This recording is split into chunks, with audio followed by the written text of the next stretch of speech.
It's the one place in Las Vegas where there's mathematical order in our natural universe. Hummingbirds bring joy and wonder to our gardens. Trees anchor and cool our landscapes, and there are many more stories at the Springs Preserve where all that matters is what's elemental.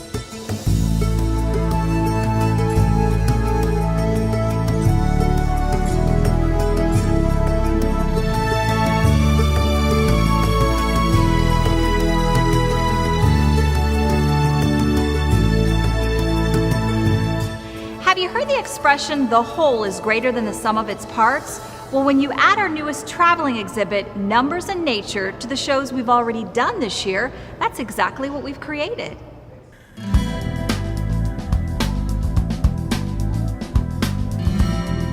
We started 2018 with the cleverly interactive show Math Alive. Then for the summer, we followed with the fascinating creatures of Nature's Ninjas.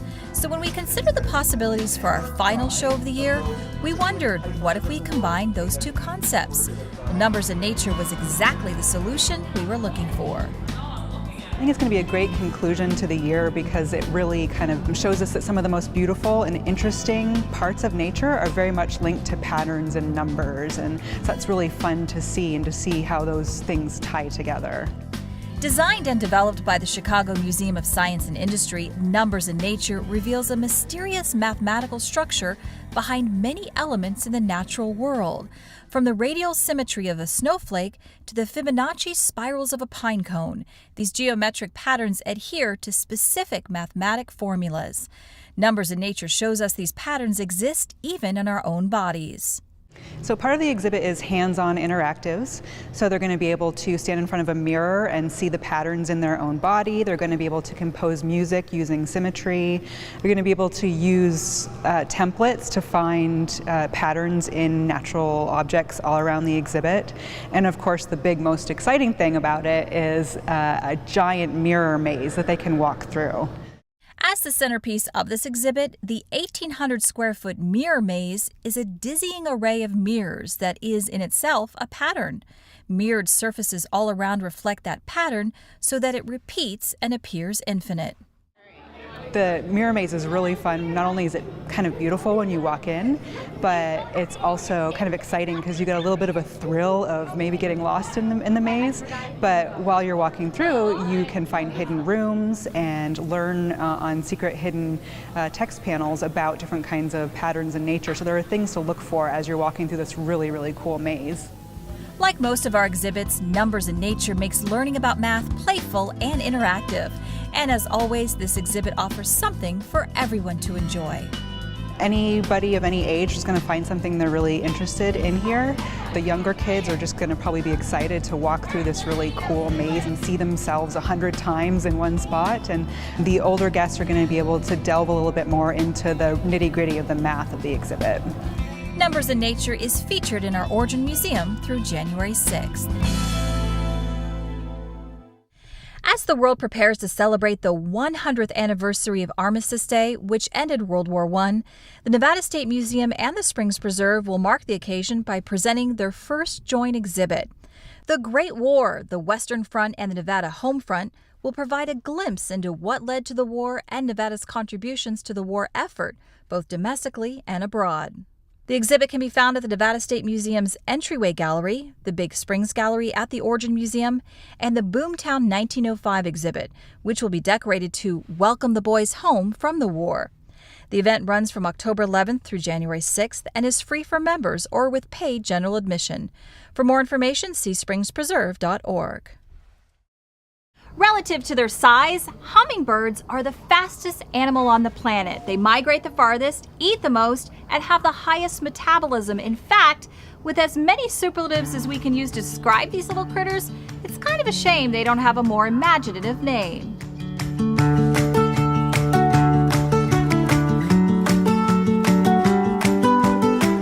Hummingbirds are called hummingbirds because of the noise that their wings make when they beat. So they beat so quickly that they make that humming noise. Hummingbird wings can beat as fast as 80 times per second. And that's not the only cool thing about them. There's more than 300 species of hummingbirds, making them the second largest family of birds on the planet. And they all live right here in the Americas. They move up and down the entire Western Hemisphere, migrating annually from Alaska all the way down to Chile in South America. We're pretty lucky here in Las Vegas because we're placed conveniently right in the middle of the Pacific Flyway, a popular migratory route, so we get a lot of those travelers, but we have our locals as well. We do have a couple of species that will be living here all year round, so that are native. We do have the Annas, which I think are the ones that are the most recognizable for everybody. They're the ones with the nice bright red head. And they're usually who you see at your feeder. They're one of the bigger sized hummingbirds too, so they're real obvious, and the males are so iridescent red on their head that it's real hard to miss them.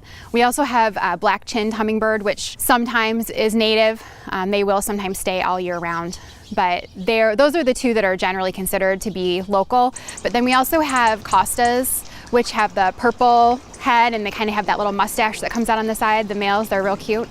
They are starting to stay. So they do migrate, but sometimes we see them year-round as well, especially in areas where there's lots of food sources for them. So a place like the Springs Preserve, we might see Costas all year round here. Their high metabolism keeps them very busy regardless of the temperature variables here. No matter the weather, they're out foraging for food. But being so small, you'd probably assume that they don't eat much, right? It's actually the opposite. They eat more due to their size and their super high metabolism. They eat 2 times their body weight in a day. And they don't just eat nectar. So the nectar really provides the energy source for them, for their body. It's what keeps their metabolism going. But what they really get all of their sustenance from is protein from insects. So they kind of, if you think about it, the nectar is the fuel for them to go and hunt and find those insects to eat. One of the most defining characteristics of hummingbirds is that long beak. Its purpose is readily apparent when we see them approaching a flower. Their long beak is designed so that they can reach down into flowers all the way inside to get the nectar that's inside. And their tongue is forked at the end, kind of like a snake. And so it actually curls up on the sides and it lets them lap the nectar out of the flower. And they also, when they're doing that, they get pollen on their faces and on their beaks. And so they actually are really important pollinators as well, because as they go to flower, getting all that nectar, they're pollinating the flowers as they move to them. And if you've ever watched a hummingbird, they are busy when they're eating, so they do a lot of pollination. The need to eat that much food each day certainly keeps them very busy. And it's their speedy, swooping flight that draws our attention, so it's understandable we'd think that they stay constantly on the move because that's often the way we notice them. Their diminutive size makes it very hard to find them when they're just sitting stationary, but that's how they spend a lot of their days. Really, they spend the majority of their day perched and digesting. And they'll go for little spurts of time and they'll fly around to the different flowers. But they usually spend only like 20% of their day flying around, and then the other around 80% is spent perching and digesting. But they do not walk around on the branches. You won't see them hop around. Their feet just basically are there for perching purposes. So yeah, they don't work quite the same way as a lot of the other birds that you see flying around here. As prolific and resourceful as they are, there are more than a dozen of their species that are critically endangered. Due to loss of habitat, mostly in South and Central America, some species are expected to be extinct within the next 50 years. So it wouldn't hurt to make life a little bit easier on those who pass our way. It's actually pretty easy to attract hummingbirds here in Las Vegas, which is pretty cool. They love anything bright colored. So if you find especially bright red or orange, pink colored plants, those are always really popular with the hummingbirds. Everybody in town loves the lantana. The butterflies love that too, so there's a bonus. You can get both. Sages, like autumn sage, work really well for hummingbirds. And then feeder-wise, there's all sorts of feeders that you can buy in the stores. It doesn't have to be fancy or expensive, and it's super easy to make hummingbird food. All you need is just white sugar, plain white sugar, and water. And it's 1 to 4, 25% sugar to water, because it has the right percentages of fructose and glucose in it. So it's perfect for them. And it makes it real simple, and they're a real easy little friend to have come visit in your yard. Over the last 10 years, by creating a nurturing environment, the Springs Preserve has become a favorite stopping off place for hummingbirds. Even the more rare migratory species have been spotted here.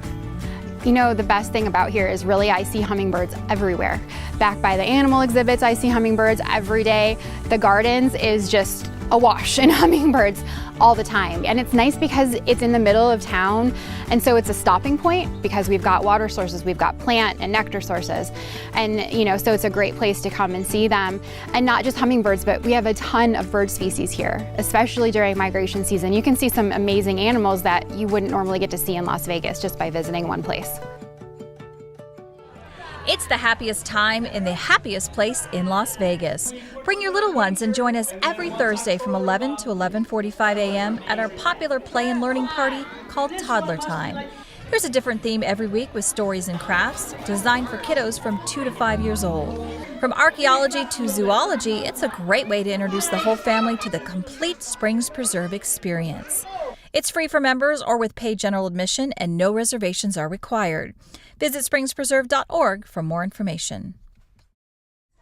The Springs Preserve has developed fun educational programs geared specifically for Scouts in our community. We invite our local Boy Scouts to join certified counselors in our Scout Quest Merit Badge series throughout the fall and earn a merit badge for a variety of activities. Upcoming classes include Emergency Preparedness on October 20th, Citizenship in the Community on November 10th, and Automotive Maintenance on November 17th. Registration for each merit badge is $15. Limited seating is available. Register online at springspreserve.org.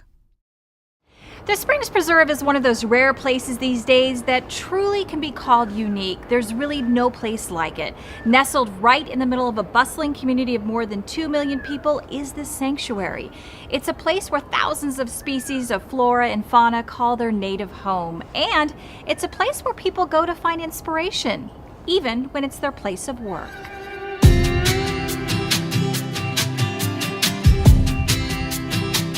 I think if you come on a nice quiet day when you have a moment to just walk through, enjoy the gardens, enjoy the trails, and just see some things that maybe you didn't expect to see and want to see again. There's always something new when you come here and you visit, and just having that relaxing moment to kind of enjoy your environment. Renee's love for the Springs Preserve began the moment she first walked onto the property. I came to the Springs Preserve as a guest, and as soon as I walked in, I knew it was someplace I wanted to be on a regular basis. Bought a membership right off the bat because it was just so outstanding to me that this place exists, and that the architecture and the sustainability themes, the nature trails, it's just really special to get away from just all the noise and the clutter of your life, and to come somewhere where you're going to see a hummingbird fly past you and enjoy some lantana, or just see all the flowers blooming. It's really almost like therapy. She's enamored with her workplace even from the minute she begins her short walk from her car to her office. Since photography was in her blood, she decided to start bringing a small camera with her to capture the amazing but elusive moments she was experiencing, and began to share those magical moments with guests and colleagues. I love sharing the Springs Preserve with everybody, and the people that haven't been here and they don't know what it's about, maybe if they see an image that we post on Instagram that shows some things where they're like, wow, I had no idea this was in Las Vegas, and this is the kind of things that I can see here. And even the families that have lived here don't even realize the beautiful things that's kind of really all around us, but you just have to kind of look at a specific place like the Springs Preserve to see those things. It was the process of photography that compelled her to look closer, and looking closer caused her to question more. That cycle of looking and questioning made her love the place even more. I grew up in Las Vegas. I loved playing in the desert, but I never really knew the names of things. And I think going through the Springs Preserve and just walking through daily, and you just learn like the names of the different cactus, you learn the different kind of hummingbirds we have here, with the Andes hummingbirds, the Costas hummingbirds. And I've just evolved as a person and just learned so much just from being around the Springs Preserve. I love going out, and I will see like an antelope ground squirrel, and I'll think, you know what, I really have enough pictures of antelope ground squirrels at this point. But then I'll see a family of antelope ground squirrels, and I'll see babies, and I'll be like, okay, maybe I don't quite have enough pictures, because this is really special to be to see the mother and all the little babies, and they just run around and they play with each other and they kind of give each other little nose kisses. And I'll be like, yeah, I think I can use a few more pictures of these. We have a couple of gray foxes that come through the property, and in the last couple summers, it's been really, really special for me to see them raise their family here. So they'll have a couple little gray fox kits that will run about, and then they grow up and they kind of move along. But it is kind of special to see them make their home here. It takes a lot of patience to photograph wildlife, so it makes Renee's photography even more impressive when you discover she only gets a few minutes each day to find and capture those precious moments. My time that I go and take photos is limited to when I walk in the morning, coming, over to my desk, which isn't a large time frame, but it's mostly at my lunch hour that I will find that I take the most pictures, because that's when I have the most time, and that will be like around noon or 1 o'clock. But still, I mean, with the light from the trees and the different things that are happening on property, there's really no bad time to take pictures here at the Springs Preserve. I take some of my best shots midday, which to some photographers is like, that's really hard because you get that light. But with the trees and the shade and the different foliage around, and the way the light filters through the leaves, you can really get some beautiful images any time of day. Experienced photographers will tell you the best camera is the one you have with you. In her experience over the years, Renee will tell you that simple is smarter. I carry very simple equipment. I use a Rebel T3, an older camera, and it really is pretty adequate. I rarely go beyond the automatic settings. I will use different focus techniques when I photograph, just so I can zoom in and get that glint of a hummingbird's eye, or get like the details of a flower. But you can really use really simple techniques with really basic equipment to get outstanding photographs here at the Springs Preserve. So through the changing of the seasons and the passing of the years, the Springs Preserve evolves and grows. And Renee will continue to look and learn with her camera so she might better communicate the majesty of this unique sanctuary in a language everyone can understand. I think in the last 4 years you can just see that the Springs Preserve has grown. When you walk through the gardens even, if you were here last year, you're going to see how it has evolved and grown and got even more beautiful. So I think documenting that growth with my camera is always really special, just to see how we keep evolving as a property for our guests. When you come to the Springs Preserve, you see another side of Las Vegas that I love to show in my photography, that is showing you all the beautiful things that are in the Mojave Desert, that are at the Springs Preserve, that are all around us, that sometimes we don't realize are there. And that's really an inspiration for me to show that particular side of our city. Our ever-popular butterfly habitat has opened for the season here at the Springs Preserve. Featuring hundreds of butterflies and spanning several different species, this enclosed habitat provides the opportunity to enjoy and learn about these beautiful but elusive insects. Wander through the seasonal exhibit and witness the fascinating dance between free-flying butterflies, the plants that sustain them, and their important role as pollinators in the ecosystem. You'll emerge with a better understanding of the environment needed for the survival of these spectacular animals. The habitat will be open for the fall season through November 18th from 10 a.m. to 3 p.m. The schedule is subject to change based on weather conditions and special event availability. Admission is $2 for value members, $3 for non-members. Bronze and above members receive free admission. All guests ages 2 and up must be ticketed. For more information, see springspreserve.org. Stately or majestic might not be the words one thinks of when describing the trees that are native to this hot, dry area. But the Mojave Desert hosts a variety of native trees that have over the years proven their resilience and ability to become a featured part of your landscape.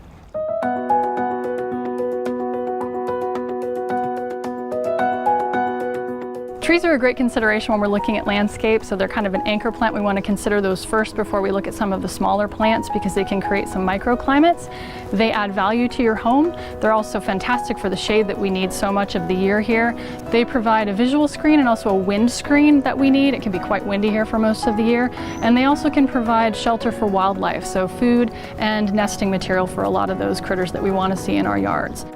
If you're starting from scratch, tree placement is the first place to begin. Due to their dominant stature and slow growth, it's good to get them in first.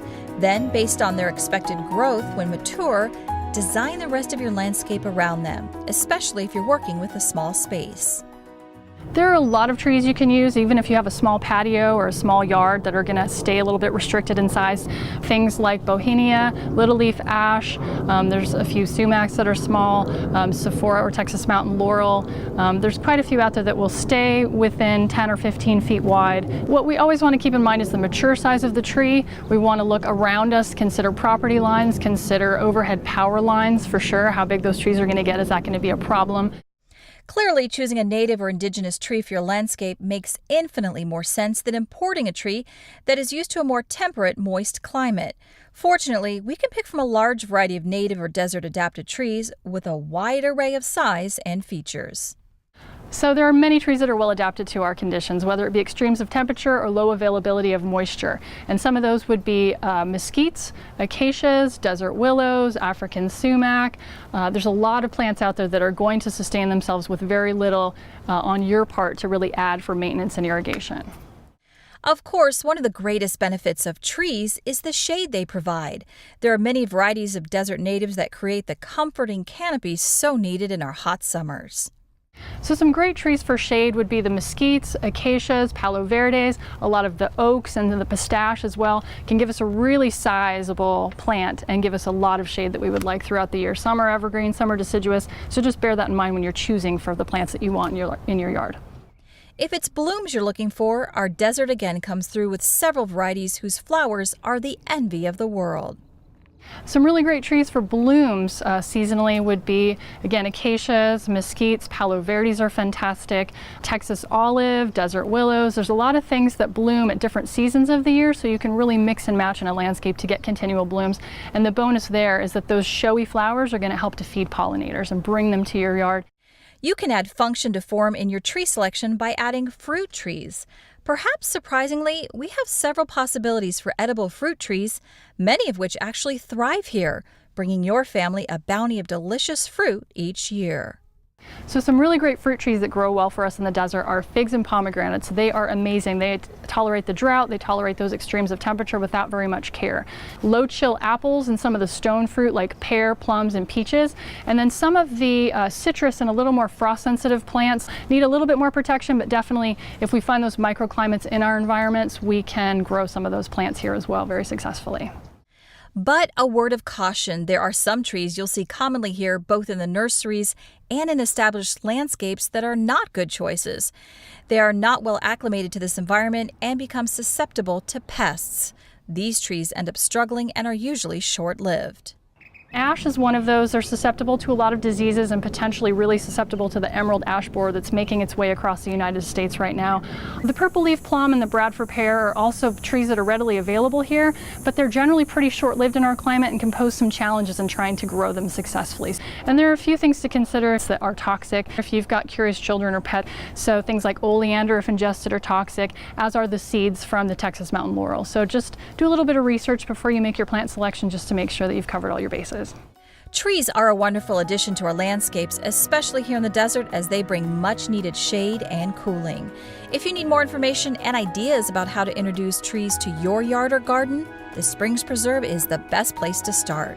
We offer classes throughout the year. We have tours on the weekends that are led by our staff and volunteers, so you can come and talk to the experts and ask those questions that you may have. Additionally, just coming and visiting us and seeing what's growing, what looks good at different seasons is really helpful in identifying some trees that you may not otherwise have thought about for putting in your landscape. And we have plant sales twice a year in spring and fall, and that's a perfect opportunity to come and buy desert-adapted trees and plants that will do really well for you in your environment here. Stunning landscapes and water in the West. These two seemingly disparate concepts are tied together in an exhibit featuring the work of photographer Cody Brothers. This photo essay features many of the water resources within the state and speaks to the dramatic vistas and memories of forgotten times. The exhibit is located in our Desert Living Center patio gallery and is open through December 31st. Admission is free for members or with paid general admission. For more information, see springspreserve.org. We all have fond childhood memories of favorite foods or dishes, but sometimes we find that when we prepare those same dishes as adults, we're disappointed to realize our fondness might have been more for the youthful time or associations rather than the dish itself. Well, that's what Chef Cicely found when she recently prepared a favorite dessert from her youth. But with some determination and adult ingenuity, she tweaked the recipe to make this dish even more delicious than she remembered.